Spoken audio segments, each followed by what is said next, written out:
você bonito e você claro. Seja muito mais que bem-vindo, muito mais que bem-vinda. Receba aí toda a nossa energia, que o programa hoje tá bom demais. Também a gente vai fazer uma pauta muito legal, aliás, muita gente pediu, e é um assunto, inclusive, não é bem um assunto que está sendo tratado na nova novela das 6, até esqueci o nome da novela das 6, mas é um assunto parecido. A gente vai falar hoje de congelamento de óvulos. Quando uma mulher tem indicação para congelar os óvulos, por que ela pode tomar essa decisão? É um papo muito legal, pode mandar perguntinhas para o nosso Insta. Na novela, na verdade, eles tratam ali do assunto do doador, né, de espermatozoides ou de óvulos, e aí gerou aquele lance com os filhos. Eu não assisto a novela muito bem, mas os poucos capítulos que eu peguei, a gente pegou essa parte central da história. Agora aqui, a gente vai falar de congelamento de óvulos e podemos entrar nesse assunto também, porque é um assunto muito curioso, né? Então você pode doar óvulos, doar espermatozoide, vamos entender daqui a pouquinho. Doutora Ana Lúcia vem chegando já já.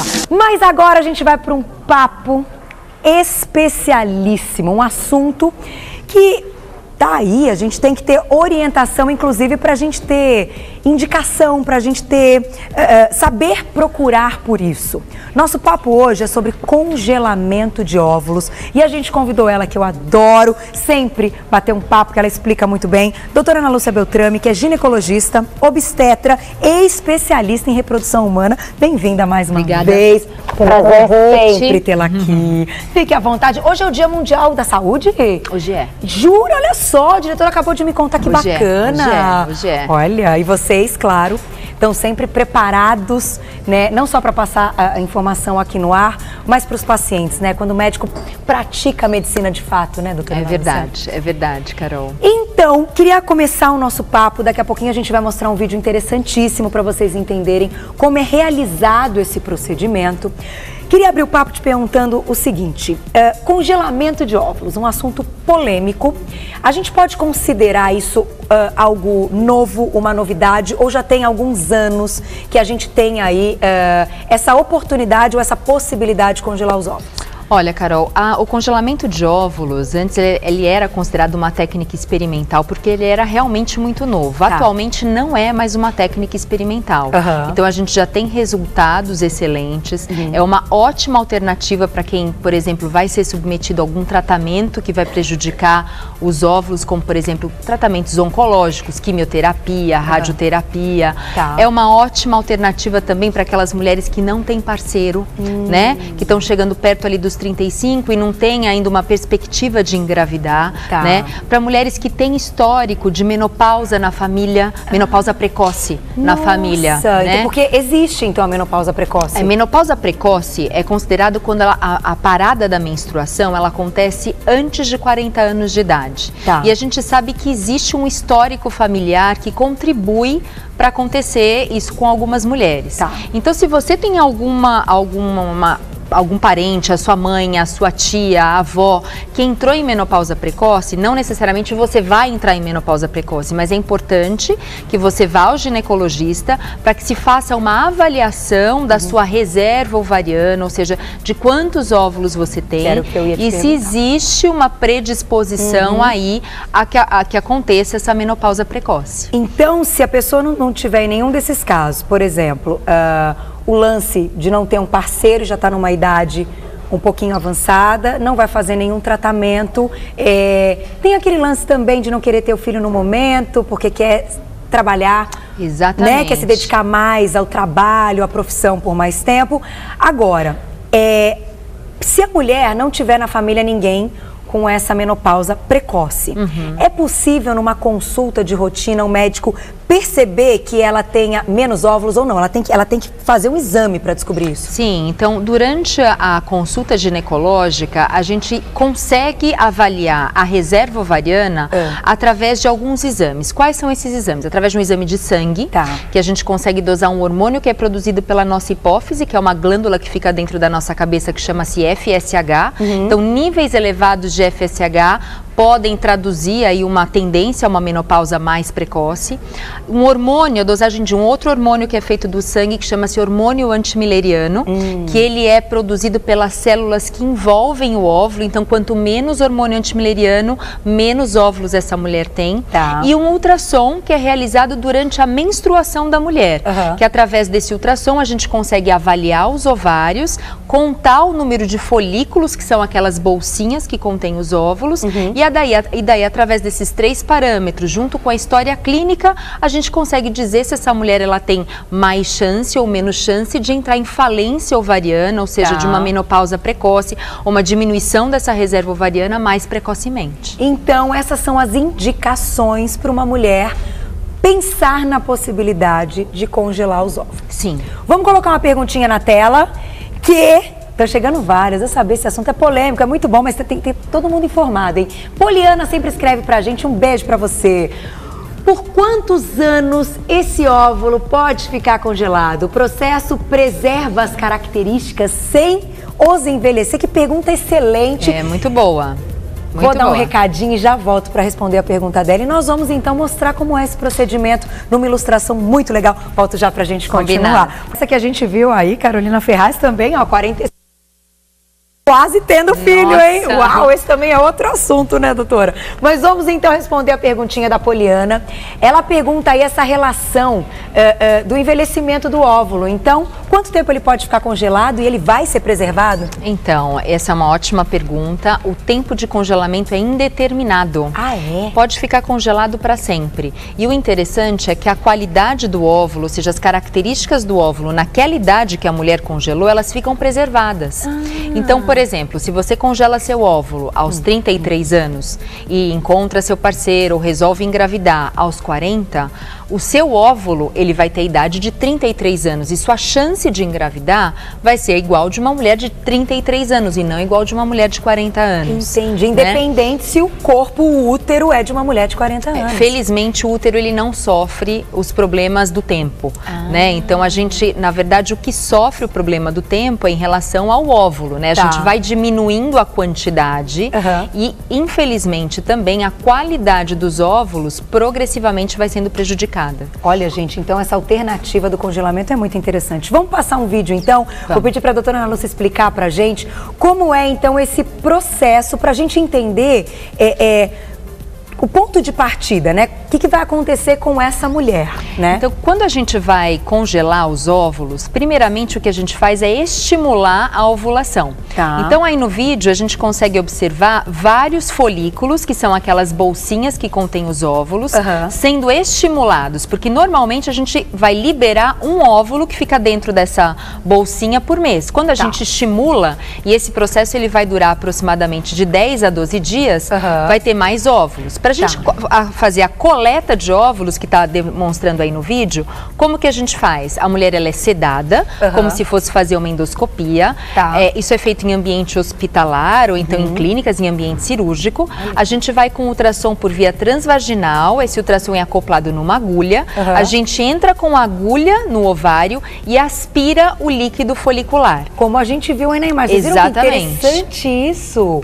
A embriologista, né, que é a bióloga que está no laboratório, ela recebe esses óvulos e ela vai congelá-los imediatamente, né? Então ela vai avaliá-los e num período curto de tempo ela vai congelar. E eles ficam por tempo indeterminado aí congelados. Aí, quando essa mulher resolve, então, que ela quer ter filho, que ela quer ser mãe, o que é feito? Daí o que é feito é o descongelamento dos óvulos, né? Então esses óvulos eles são descongelados e daí necessariamente se a gente for utilizar esses óvulos congelados, o processo que vai ser realizado é de fertilização in vitro. Aí necessariamente precisa ter... Precisa, não tem como a gente colocar o óvulo lá na trompa e se ele ser fecundado espontaneamente. Entendi. Daí o processo ele tem que ser todo feito no laboratório mesmo. Então o óvulo vai ser fertilizado com espermatozoide ou através... colocando os espermatozoides juntos para namorar o óvulo, fazendo uma injeção do espermatozoide dentro do óvulo, forma-se o embrião Esse embrião ele fica aproximadamente de 3 a 5 dias em meio de cultura. Tá, que eu acho que é isso que a gente está mostrando aí nas imagens.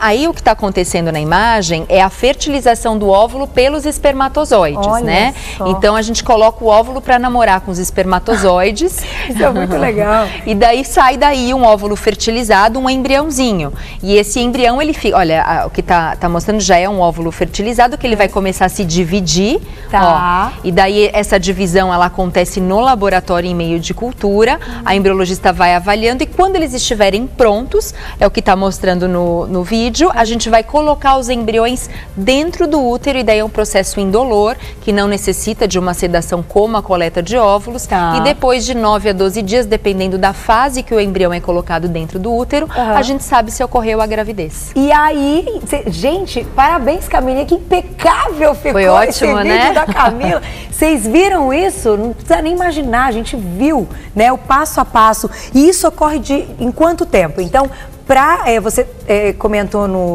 na primeira parte, estimular esses óvulos, tem um período de 10 a 12 dias. Exatamente. Tá. É através de injeção? Injeção, assim, os medicamentos, eles ainda são injetáveis, mas é uma injeção igual de diabético, é por via subcutânea, a paciente mesma, quando orientada, ela pode se aplicar, é bem simples de fazer, e o processo de estimulação, ele dura de 10 a 12 dias, quando ela faz algumas avaliações, então ela vai ao médico umas 3 ou 4 vezes, para fazer o ultrassom e o controle dessa estimulação, né? Para colocar o embrião, então, se ela já tiver os óvulos congelados, normalmente a gente prepara o endométrio, e o endométrio é aquela camada que fica dentro do útero que vai receber o embrião. Normalmente as medicações daí já são por via oral, e a gente vai fazer só aquela segunda parte, que seria colocar o embrião dentro do útero. Tem que aumentar, de repente, uma progesterona para esse útero? Isso. Os remédios que a gente utiliza para preparar o útero são estradiol e progesterona, que são tomados por via oral e não por via injetável na grande parte das vezes. E a gravidez ocorre de maneira normal, como qualquer gravidez? Acho que tem algumas coisas que a gente tem que deixar claro. A gravidez é exatamente igual a uma gravidez normal, então o método de concepção é diferente, mas a gravidez é exatamente igual. Uma outra coisa que é importante a gente falar, assim, tem duas coisas, que o congelamento de óvulos, ele é uma alternativa, mas ele não é uma garantia de gravidez. Então isso é muito importante a gente dizer, porque a gente sabe que existe as mulheres ficam postergando a maternidade, falam, não, mas eu tenho meus óvulos congelados, tá tudo certo. Como se fosse uma certeza. Exatamente. É uma boa alternativa, eficiente, mas engravidar naturalmente, mais precoce, é muito melhor. É muito melhor. Não, e eu acho o seguinte, esse lance até de saber que não é uma garantia, até porque existem outras coisas que podem ocorrer para que a gravidez não dê certo, não vai ser só o óvulo e o espermatozoide fecundados, né? Pode ser que esse útero não esteja preparado, o lance até da endometriose que a gente já conversou aqui, mas é uma fantástica alternativa para as mulheres que precisam tomar essa decisão. Vamos deixar uma perguntinha, tá muito bom, né? Mas vamos deixar mais uma perguntinha. Vamos colocar a perguntinha na tela. Que linda, olha só, é a Dai. Adoro essa foto. Um beijo pra você, viu? Existe uma idade limite para congelar os óvulos? Grande pergunta, vou dar um recado e já volto. E na volta, além de falar dessa idade, vamos falar um pouquinho sobre esse banco de óvulos, que esse é o assunto da novela. E eu acho que o pessoal de casa tem curiosidade, né? Porque é estranho, a gente pode procurar então óvulos ou banco de espermatozoides. Você já me conta tudo isso. Mas, olha, vamos lá. Vamos responder então a pergunta da Dai, que sempre escreve pra gente. Que pergunta bacana, né? Tem uma idade limite, então, pra gente estabelecer esse congelamento? Até que idade, então, é considerado saudável esse óvulo? Não existe uma idade limite, mas existe uma idade ideal, né? Então, o ideal é que esses óvulos, eles sejam congelados antes dos 35 anos de idade. Quanto mais precoce acontecer esse congelamento, melhor, porque a qualidade e o número de óvulos que vão estar disponíveis vai ser muito maior. Mas, se a mulher ela resolve, por exemplo, congelar os óvulos com 38, com 39, ela pode fazê-lo. Só que é importante que ela saiba tanto das limitações de número de óvulos, quanto de qualidade dessas células, né? Quantos óvulos normalmente são congelados, doutora? Tem um mínimo de, né, para vocês terem aí uma certeza que a gente vai ter opções para poder fazer essa fecundação? Depende muito de cada organismo, de cada mulher e da idade que essa mulher vai congelar o óvulo. Mas a gente gosta de ter congelado pelo menos assim, de 15 a 18 óvulos, porque cada óvulo, gente, não significa um bebê, né? No processo de reprodução assistida, então a gente tem um número de óvulos, no descongelamento pode haver uma perda pequena, mas pode haver. Os óvulos, quando colocados em contato com os espermatozoides ou quando a gente faz injeção, não necessariamente todos vão ser fecundados e não necessariamente todos vão formar embriões saudáveis. Então, cada etapa do processo a gente tem uma perda. Então, por isso que assim, cada óvulo não significa um bebê. Então, entendeu? É bom ter um número seguro, né? Que você reserva. tenha pelo menos 2 tentativas aí de fazer uma fertilização in vitro. E nesse caso, agora me veio essa pergunta na cabeça da fertilização in vitro. Vocês colocam mais de um ou não? É aquele que já foi fecundado e vai direto? Ou 2 possibilidades? Se um não crescer, outro vai crescer. Enfim, 2 número de embriões.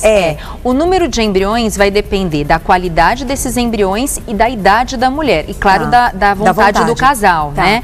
Mas, por exemplo, uma mulher de 40 anos, por exemplo, por conta da menor taxa de gravidez que a gente tem decorrente da idade, ela pode, de acordo com a regulamentação do Conselho Federal de Medicina, colocar até 4 embriões. Uma mulher com menos de 35 anos, ela pode colocar no máximo 2 embriões. Entendi. Então vai depender das regras que a gente tem, da idade dessa mulher e da qualidade dos embriões que vão ser transferidos. Isso também é algo que a gente tem que pensar, né? Claro. E o médico também pensa em conjunto com a família nessa hora, né? Sim, exatamente. Agora, a novela está tratando esse assunto de banco de espermatozoides, de óvulos.